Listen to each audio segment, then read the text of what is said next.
क्या आप जानते हैं कि हमारे प्यारे नबी सल्लल्लाहु अलैहि वसल्लम का आखिरी खुतबा अरफात के दिन हुआ था? और अरफात का आखिर मतलब क्या है? तो अरफात एक ऐसा मैदान है जो कि मक्का के बाहर है।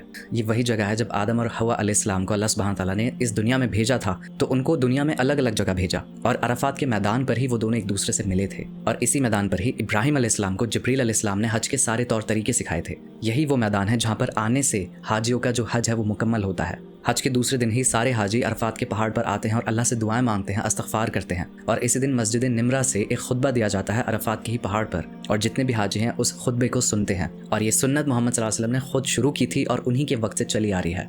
इसी पहाड़ पर हमारे प्यारे नबी सल्लल्लाहु अलैहि वसल्लम 1 लाख मुसलमानों के साथ में अपने आखिरी हज पर गए थे और उन्होंने अपने आखिरी खुतबे को इसी माउंट अरफात पर दिया था।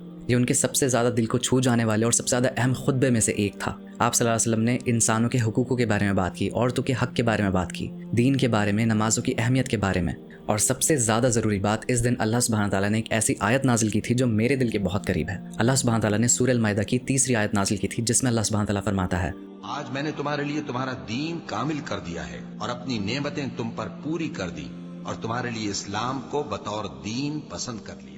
और एक यहूदी ने हज़रत उमर से ये कहा कि अगर ये आयत जिस दिन हमारे लिए नाजिल हुई होती तो हम उसी दिन को हमारा फेस्टिवल बना लेते। और इस पर हज़रत उमर रज़ियल्लाहु अन्हु ने उस यहूदी को जवाब दिया और कहा कि मैं जानता हूँ कि किस दिन ये आयत नाजिल हुई थी। ये आयत नाजिल हुई थी अरफात के दिन पर, जिस दिन जुमा भी था। और ये 2 सबसे अहम दिन हैं। और अब इस रील को अपने प्यारों के भी साथ में शेयर करना।